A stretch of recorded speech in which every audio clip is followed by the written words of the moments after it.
정말 내가 틀렸던 걸까? 나는 한국에서 있었던 일을 떠올리며 연구실 창가에 앉아 한참을 멍하니 있었다. 이 이야기는 내 생각이 완전히 뒤바뀌게 된 어느 날의 이야기다. 안녕하세요. 저는 일본 도쿄의 W대학교 국제정치학 석사과정에 재학 중인 사카모토 유우입니다. 저는 어린 시절부터 정치와 외교에 관심이 많았고 늘 세계 질서 속에서 일본의 위치를 고민하며 공부해왔어요. 한국에 대해서도 꽤 안다고 생각했습니다. 한국은 미국의 군사 보호 아래 성장한 나라, 외교적으로는 항상 미국에 발맞추는 나라, 솔직히 말하자면 자주성이 부족하다는 인식이 있었어요. 물론 교과서에는 그런 표현은 없었지만 미묘한 뉘앙스로 우리는 그렇게 배워왔죠. 그날은 월요일 아침, 내가 듣는 동북아 외교 전략사 수업에서 최 교수님이 등장하셨을 때부터 분위기가 평소와 달랐습니다. 오늘은 여러분이 잘못 알고 있는 한 나라의 외교사를 다뤄보겠습니다. 교수님의 서두에 저는 자연스럽게 한국을 떠올렸습니다. 사실 기대도 안 했죠. 또 피해자 서사, 분단 국가,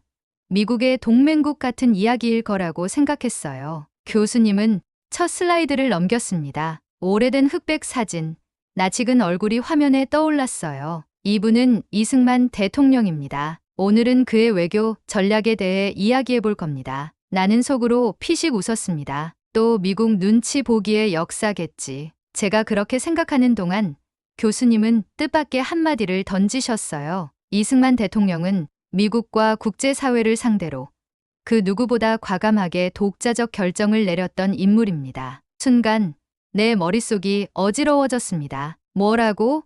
이승만이 미국에 맞섰다고? 교수님은 곧 이어 놀라운 사건 하나를 소개하셨습니다. 1953년 한국전쟁 막바지, 전쟁을 빨리 끝내려는 미국의 입장과 달리 이승만 대통령은 미국의 뜻을 거슬러 2만 명이 넘는 북한 포로를 석방해버렸다는 것. 그것도 미국과 협의 없이 단독으로. 저는 믿기지 않았습니다. 그게 사실이라면 그건 단순한 외교 실수가 아니라 일종의 정치적 도발 아닐까? 나는 어릴 때부터 한국에 대해 특별한 감정을 갖고 자라진 않았어요. 아니, 솔직히 말하면 약간의 무시와 우월감이 있었던 것 같아요. 일본 사회에서는 한국을 가깝지만 귀찮은 나라쯤으로 말하는 분위기가 있었고, 언론이나 뉴스에서 접하는 한국은 늘 시끄럽고 감정적인 나라로만 그려졌습니다. 게다가 정치적으로도 늘 미국의 입김 아래 놓인 일본보다 한 수 아래의 나라처럼 다뤄졌죠. 한국은 일본보다 늦게 근대화됐고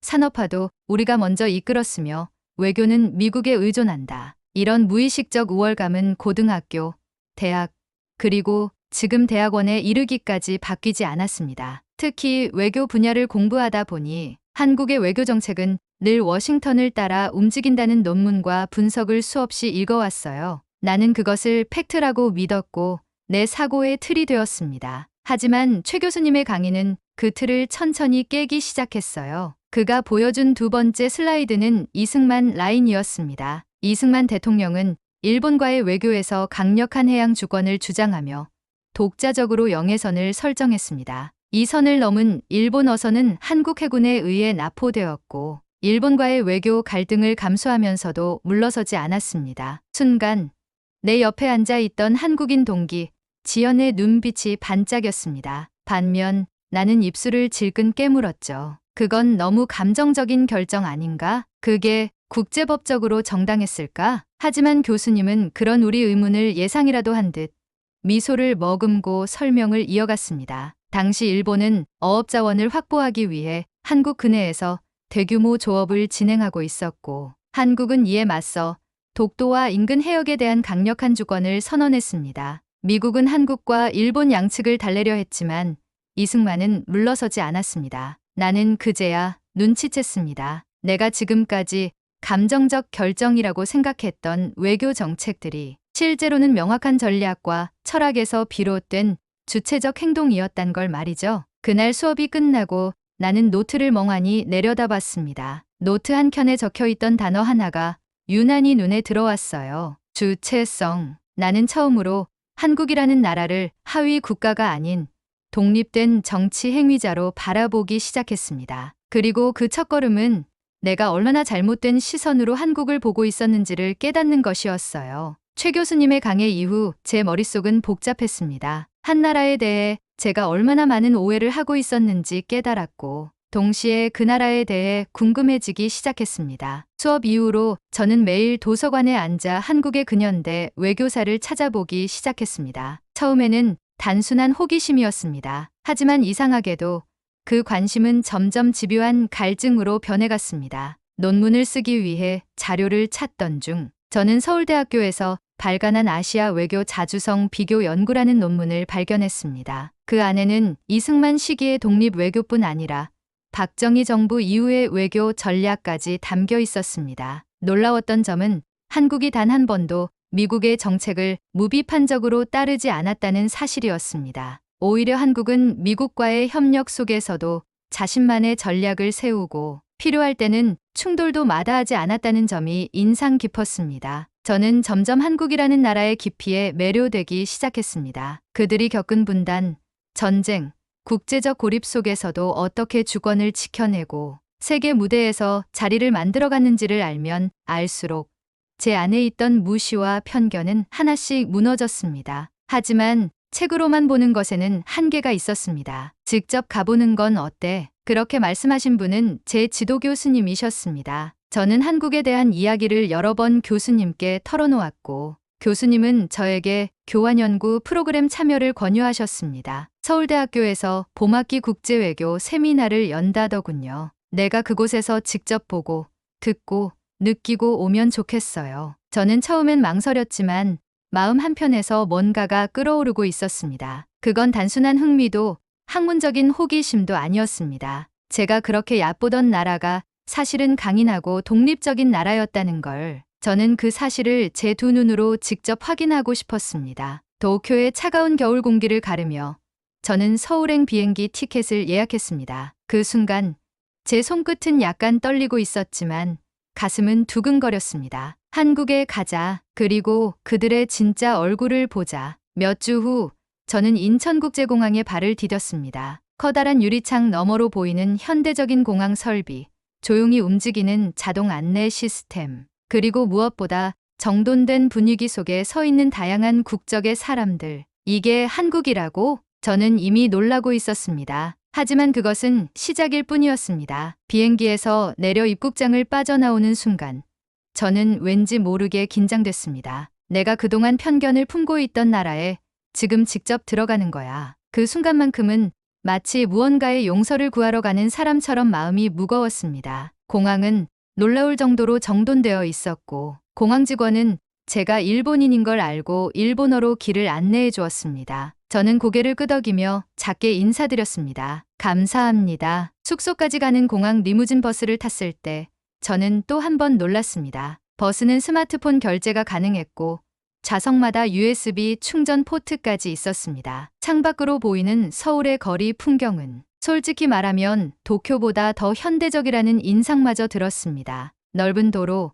질서정연한 차량들, 눈에 띄는 전광판 속 디지털 광고들. 한국은 감정적으로만 움직이는 나라라고요? 도착 30분 만에 그 말이 얼마나 어리석은 일반화였는지를 깨달았습니다. 첫날 밤, 저는 게스트하우스 근처에 있는 작은 김밥 천국에 들어갔습니다. 그곳은 현지인들로 붐볐고 메뉴판엔 사진과 함께 영어 표기도 되어 있었습니다. 저는 불고기 덮밥 하나 주세요라고 조심스럽게 말했고 직원은 웃으며 대답하셨습니다. 매운 거 괜찮으세요? 그 순간 제가 누군가의 편견을 깬 기분이 들었습니다. 저를 단지 외국인으로 보지 않고 자연스럽게 받아주는 그 미소는 무언의 환영 같았습니다. 서울대에서 첫 수업을 듣던 날, 저는 옆자리에 앉은 한국인 대학원생과 자연스럽게 대화를 나누었습니다. 그의 이름은 준혁이었고 정치외교학 박사과정에 재학 중이라고 했습니다. 그는 제 노트에 적힌 일본어 주석을 보고 웃으며 물었습니다. 혹시 일본에서 오셨어요? 저는 머쓱하게 고개를 끄덕였습니다.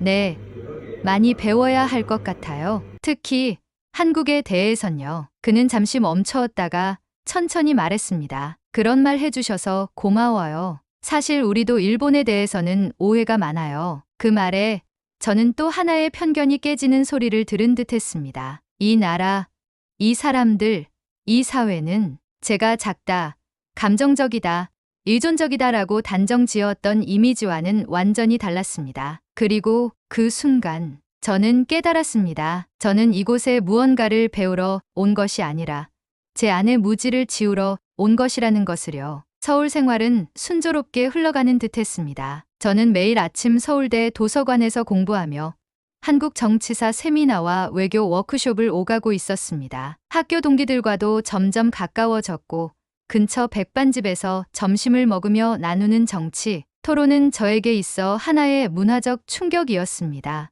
이 나라 사람들은 정치 이야기를 두려워하지 않았습니다. 학생들이 교수님께 직설적으로 질문하고 때로는 비판까지 서슴지 않는 모습은 제가 예상했던 위계적 아시아 문화와는 확연히 달랐습니다. 이 정도면 거의 북유럽 수준의 시민의식 아닌가? 저는 한국에 점점 더 깊이 빠져들었습니다. 그러던 어느 날 저는 외국인 학생 교류 프로그램을 통해 한국 외교부의 견학 행사에 참여하게 되었습니다. 그곳에는 일본, 미국, 독일, 인도 등 다양한 나라에서 온 학생들이 있었고 저희는 서울 종로구에 위치한 외교부 본청을 방문했습니다. 행사는 한국의 외교 비전을 소개하는 자리였고 각국 학생들과 질의응답 시간도 준비돼 있었습니다. 제 차례가 되어 저는 조심스럽게 질문을 꺼냈습니다. 일본과의 외교 관계에 있어 역사 문제와 안보 협력이 자주 충돌하는데 한국 정부는 이 두 가지를 어떻게 균형 있게 다루려 하나요? 순간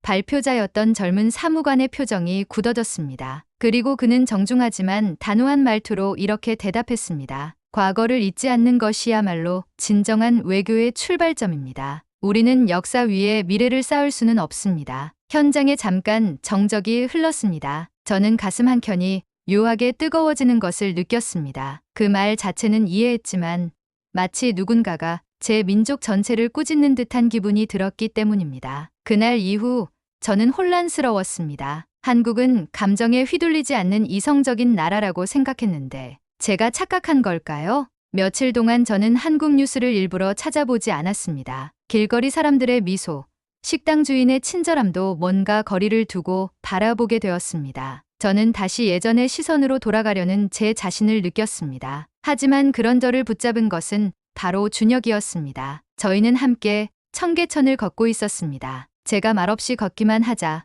그가 먼저 입을 열었습니다. 그날 외교부에서 무슨 일이 있었는지 알고 있어요. 질문 좋았어요. 근데 아마 담당자가 방어적으로 나왔던 걸 거예요. 저는 고개를 끄덕였습니다. 솔직히 좀 실망했어요. 너무 감정적으로 느껴졌거든요. 준혁은 잠시 생각에 잠겼다가 말했습니다. 사카모토 씨, 한국은 완벽하지 않아요. 오히려 많이 상처받은 나라죠. 우리는 여전히 그 상처를 안고 살아가고 있어요. 하지만 그걸 잊으라고 강요받을 때 우리는 침묵하지 않아요. 그게 이 나라의 외교 방식이에요. 기억과 존중에서 시작하는 외교죠. 그 말은 제 가슴에 깊이 박혔습니다. 그때 저는 비로소 이해하게 되었습니다. 한국의 외교는 단지 전략이 아니라 역사적 기억을 바탕으로 한 태도라는 것을 말입니다. 며칠 후 저는 서울대 정치외교학과 교수님 주최로 열린 외교사적 갈등과 화해라는 강연회에 참석했습니다. 연사는 한국 외교사 분야의 권위자였고 그의 말은 제 사고를 다시 한번 흔들어 놓았습니다. 외교는 단순한 협상의 기술이 아닙니다. 국가의 기억, 국민의 상처, 그리고 그것을 대하는 태도, 그 모두가 포함된 총체적 문화입니다. 한국은 아픔을 숨기지 않고 드러냅니다. 그것이 때로는 감정적으로 보일 수 있지만 그건 국가적 정체성을 지키기 위한 방식이기도 합니다. 저는 숨을 삼켰습니다. 바로 그 부분이 제가 이해하지 못했던 다름이었습니다. 일본에서 외교는 종종 무릎을 꿇더라도 실리를 챙기자는 식의 철저한 계산의 영역이었습니다. 하지만 한국은 달랐습니다. 여기에서는 기억이 전략이 되고 태도가 메시지가 되었습니다. 강연 후 교수님은 질의응답 시간에 제 질문을 받고 이렇게 덧붙이셨습니다. 우리의 외교는 아직도 성장 중입니다. 하지만 우리는 큰 나라의 시선이 아닌 우리 자신의 시선으로 세계를 보고 싶어 합니다. 그날 이후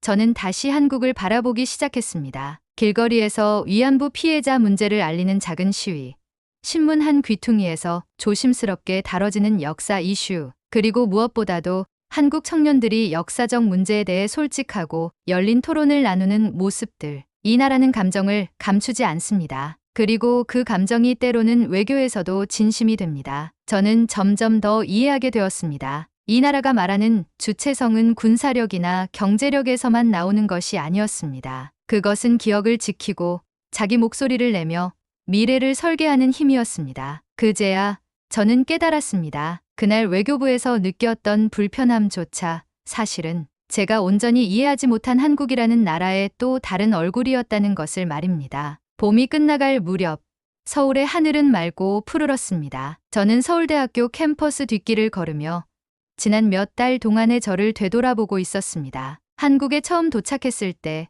저는 그저 이 나라의 진짜 모습을 확인하고 싶었습니다. 하지만 지금의 저는 한국이라는 나라를 통해 제 진짜 모습을 발견하게 되었습니다. 하루하루가 배움의 연속이었습니다. 저는 단순히 한국의 외교와 역사, 정치 시스템만을 배운 것이 아닙니다. 저는 작다고 여겨진 나라가 품고 있는 깊은 정신, 자주성, 상처와 회복의 서사를 보았습니다. 그리고 그것은 제가 평생 배우고 싶었던 외교학의 진짜 모습이었습니다. 서울에서의 마지막 주, 저는 준혁과 함께 경복궁을 찾았습니다. 현대적인 도심 한복판에서 우뚝 선 고궁은 마치 한국이라는 나라 그 자체처럼 느껴졌습니다. 고대와 현대, 전통과 기술, 아픔과 희망이 함께 살아 숨 쉬는 곳이었습니다. 저는 조용히 말했습니다. 한국은 단지 미국의 동맹국이 아니에요. 일본의 과거 그림자도 아니고요. 그 자체로 독립된 주체적인 나라예요.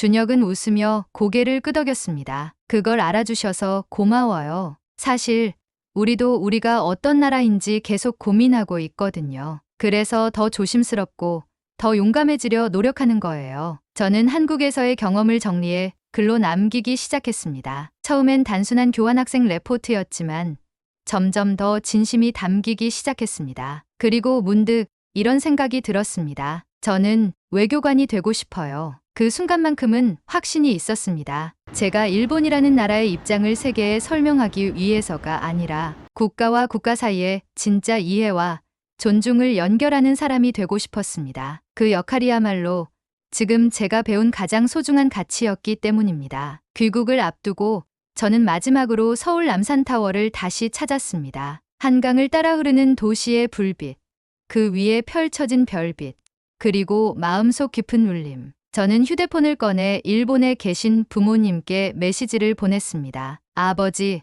어머니, 저는 앞으로 작은 나라의 이야기를 귀 기울여 듣는 외교관이 되고 싶습니다. 그리고 그 이야기를 세상에 알리는 사람이 되고 싶습니다. 그 시작은 한국에서 시작됐습니다. 그날 밤 저는 스스로에게 속삭였습니다. 이곳은 제 인생을 바꾼 나라입니다. 작지만 진심으로 강한 나라, 그리고 앞으로 제가 가야 할 방향을 알려준 나라입니다. 한국은 제게 단순한 교환학기의 목적지가 아니었습니다. 그곳은 제가 배움의 본질, 외교의 의미, 그리고 인간다움의 가치를 다시 생각하게 만든 저의 두 번째 학교였습니다. 여러분, 우리는 얼마나 자주 작은 나라라고 불리는 곳들을 진심으로 바라보고 있을까요? 사카모토 유우처럼 어쩌면 우리 모두도 크기나 힘만으로 한 나라의 가치를 판단하고 있었는지도 모릅니다. 하지만 진짜 힘은 스스로의 상처를 기억하고 그 기억 위에 미래를 건설하는 의지와 정신에서 나오는 것 아닐까요? 한국은 그런 나라였습니다. 누군가는 분단국가라 부르고